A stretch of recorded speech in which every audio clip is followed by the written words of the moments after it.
Hello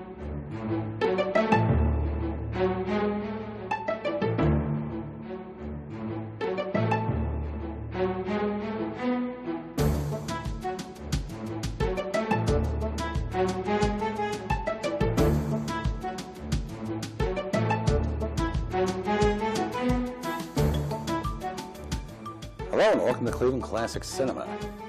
Tonight's movie is 1935's The 39 Steps, directed by Alfred Hitchcock. The 39 Steps is my favorite early Hitchcock movie. Although he had already established his favorite theme, the wrongly accused man, in 1927's The Lodger, he and his writers, Charles Bennett and Ian Hay, honed the formula razor sharpness in this movie. It also contains a scene which highlights the implication of sex that pops up in a lot of his movies, a scene that was considered deliciously scandalous by 1935 sensibilities at least, when the hero, who has been handcuffed to the heroine, offers to help remove her wet stockings.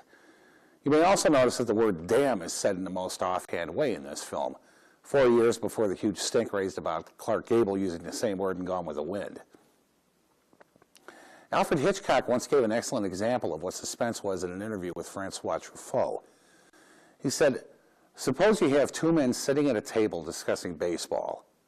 After a minute or so, a bomb under the table goes off and the audience gets a 10-second terrible shock. Now take that same situation, let the audience know that there's a bomb under the table, and show it to them, and it completely changes the scene. Now everything the men say is charged with suspense. They sit there talking about baseball, and the audience is yelling, 'Don't talk about baseball, there's a bomb under the table, get rid of it.' Then one of them says, 'Let's go,' and the other says, 'Wait a minute, let me finish my coffee,' and the suspense builds. But once you show the audience that bomb, it must never go off." What he meant by that last line was that the payoff of the suspense in the scene has got to be that the men get away without injury, and he knew whereof he spoke. In one of his early films, 1936's Sabotage, there was a scene where the saboteur, played by Oscar Homolka, gave his young brother-in-law a package containing a time bomb with explicit instructions that the package was to be delivered to its destination no later than 3:30.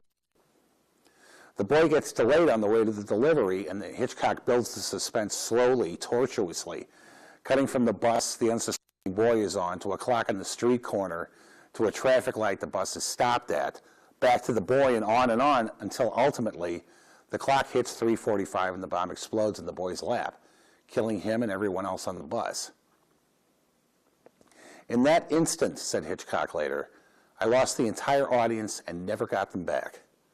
It was a mistake he never made again." Alfred Joseph Hitchcock was born on August 13, 1899 in Leytonstone, London, England. The son of greengrocer William Hitchcock and his wife Emma, Alfred was raised in a strict Catholic household, and once, when he misbehaved, was given a sealed note by his father and told to take it to the local police station. When he gave the note to the sergeant at the desk, he was taken to his cell and locked up for 5 minutes. When he was released, the cop told him, "This is what we do to bad little boys." It kept little Alfred on the straight and narrow, but also instilled in him an absolute terror of policemen. He never learned to drive a car, reasoning that if he never drove, he'd never be pulled over by a cop. This phobia manifests itself in the way he portrayed policemen in his films. They were always stubbornly unwilling to see the truth of the situation and relentlessly pursued the innocent man until they were finally proven wrong. As a boy, Hitchcock fell in love with trains. He kept meticulous handwritten schedules of the times of their arrivals and departures in a notebook. This would serve him well in his movie career, as it gave him an exquisite sense of timing, something that's very useful in filmmaking. He went to the St. Ignatius College, a school run by Jesuit priests, and found that the strap was applied judiciously to naughty boys, an experience that redoubled his fear of authority and also made him skeptical of piety, another theme that pops up in his films every so often. In 1920, he learned that famous players Lasky was opening a studio in London and got a job there designing title cards for silent films, then moved on to working for Gainsborough Studios as a writer, set designer, and title card artist. His first real directing assignment was 1925's The Pleasure Garden, and from there he went on to making his first suspense film, 1927's The Lodger. There was a scene in that film where the protagonist's pacing is unnerving the people in the kitchen below his room, But since it was a silent movie and he didn't want to rely on title cards to get this point across, he came up with a unique way to do it without sound. He had the character pace back and forth on a thick sheet of plate glass, shot it from below, and superimposed the shot onto the ceiling of the kitchen. 1929's Blackmail was his first sound film, and he made excellent use of the medium. Blackmail concerned a young woman who stabs an artist attempting to rape her. The next morning, she's sitting at the breakfast table while a neighbor sits and chatters incessantly in the background. Watch this. I can never stick a knife into a gentleman. So that's what I think and that's what I feel. Whatever the provocation, I could never use a knife. Now, mind you, a knife is a difficult thing to handle. I mean, any knife. Knife.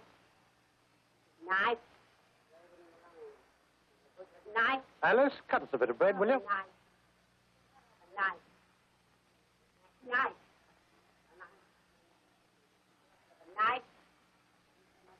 Knife. And then you tell you mustn't use a knife.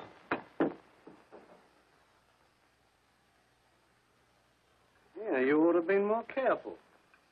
Might have cut somebody with that. Hitchcock made a number of films after Blackmail, and his first big hit was 1934's The Man Who Knew Too Much with Leslie Banks and Peter Lorre in his first English-speaking role. His bizarre sense of humor is in top form in this movie as the protagonists struggle to both stop an assassination and rescue their daughter, who was kidnapped by the villains.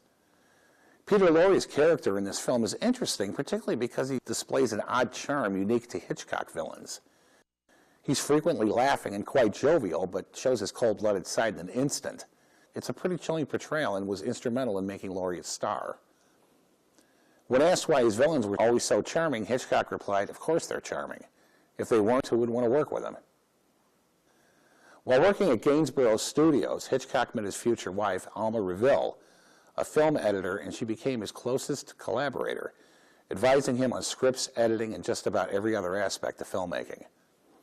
Hitchcock thought of her as his final arbiter, running the final cut of every film he made before her before sending it out to theaters. One famous example of this was when he showed her the completed cut of Psycho. When the lights came up, she turned to him and said, "You simply can't ship it, Hitch." When he recovered his voice, he asked her why, and she replied, "Because you can see her swallow when she's on the bathroom floor." Hitchcock made the necessary cut and the movie hit the theaters. I could go on for another 20 minutes just talking about Hitchcock, but unfortunately I have a limited amount of time here, and I really want you to see this movie, so let me sum up. Alfred Hitchcock made 66 movies, and roughly 8 of them sucked. In some cases it was miscasting, in others it was studio interference, and in a few it was just a bad script. For the most part, however, the movies of Alfred Hitchcock were unforgettable, filled with images that became iconic and were ripped off by dozens of lesser directors. He will always be remembered as the master of suspense, and for very good reason. He died of renal failure on April 29, 1980 in Los Angeles, California. Robert Donat was born on March 18, 1905 in Withington, Manchester, England. Born with a stammer, he took diction lessons starting at the age of 11, and by age 16 was performing Shakespeare in touring companies around England, eventually joining the Liverpool Repertory Theatre. He was discovered by producer Alexander Korda and given a 3-year contract, eventually becoming a major star in England. He came to Hollywood to play Edmond Dantes in 1934's The Count of Monte Cristo. He didn't care for Hollywood, however, and went back to England after finishing the movie to appear in tonight's film. The 39 Steps made him an even bigger star than before. He won the Best Actor Oscar for 1939's Goodbye, Mr. Chips, and was offered the title role in Captain Blood, but had to turn it down due to his chronic asthma, which eventually caused his death on June 9, 1958, in London, England. Edith Madeline Carroll was born on February 26, 1906, in West Bromwich, West Midlands, England. She appeared in 48 movies and television shows during her career, her first being 1928's What Money Can Buy. Her mother taught her to speak French, and she was enrolled at the University of Birmingham in order to fulfill her father's decision that she should be a French teacher. In her senior year, she joined the drama class and got bitten by the acting bug. She moved to England and there met Sir Seymour Hicks, who signed her to a 5-year contract with his national touring company.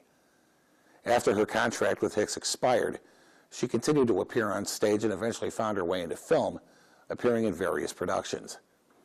She was announced to star opposite Clark Gable in Call of the Wild, but the part was eventually played by Loretta Young. This is probably a good thing, since she might have ended up with a bigger baby had she done that film. She died of pancreatic cancer on October 7, 1987, in Marbella, Spain. Suspense films are in the top 5 of my favorite kinds of movies. It's actually kind of a hybrid genre. Suspense is present in almost every kind of movie, from comedies to horror to drama to even musicals. And when it's done right, there's nothing like it. One example that comes to mind, and this is just one of many, takes place in 1974's The Texas Chainsaw Massacre, when the character of Jerry walks into the house that the Crazy family lives in. As in any good scene of this kind, you get clues that things aren't quite right here. There are dozens of cars hidden under the camouflage netting next to the house, and a minute later, Jerry finds a single human tooth on the front porch before going in. The difference between suspense in a horror film and suspense in any other kind of film is that 9 times out of 10, it depends on the characters in the movie doing things that no one in their right mind would do.